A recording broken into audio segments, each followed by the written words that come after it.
లగచర్ల ఘటనకు సంబంధించి టీవీ9 తో మాట్లాడారు కేటీఆర్. లగచర్లలో ప్రభుత్వమే కుట్ర చేసిందని, సురేష్ ముమ్మాటికి మా పార్టీ నాయకుడే, ఆయన చేసిన తప్పేంటో ప్రభుత్వం చెప్పాలని ప్రశ్నించారు కేటీఆర్. భూములు ఉన్న వాళ్లే ప్రజాభిప్రాయాలు చెప్పాలా? బీఆర్ఎస్ వాళ్లను మాత్రమే ఎందుకు రిమాండ్ చేశారో మొదట సమాధానం చెప్పండి అంటూ ప్రశ్నించారు కేటీఆర్.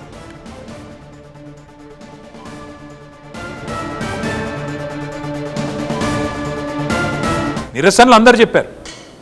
కాంగ్రెస్ వాళ్ళు ఉన్నారు, కార్యకర్తలు, బీజేపీ వాళ్ళు ఉన్నారు, బీఆర్ఎస్ వాళ్ళు ఉన్నారు. ఒక బీఆర్ఎస్ వాళ్ళనే అందులో ఇవాళ రిమాండ్లో పెట్టి వాళ్ళనే కొట్టి ఏం చేస్తున్నారు? మీరు చేస్తున్నది కుట్ర ప్రభుత్వం.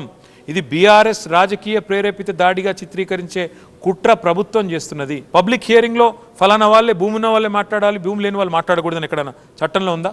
నిజానికి నేను అడుగుతున్నా. మరి అటువంటిప్పుడు శ్రీధర్ బాబు ఎందుకు పోయిండు కాళేశ్వరానికి? వంశీచంద్రెడ్డి ఎందుకు పోయిండు ముచ్చర్లకి? తప్పకుండా సురేష్ మా నాయకుడే. ఏం చేసిండు సురేష్? తప్పేం చేసిండు? కలెక్టర్కి ఎక్స్ప్లెయిన్ చేసిండు.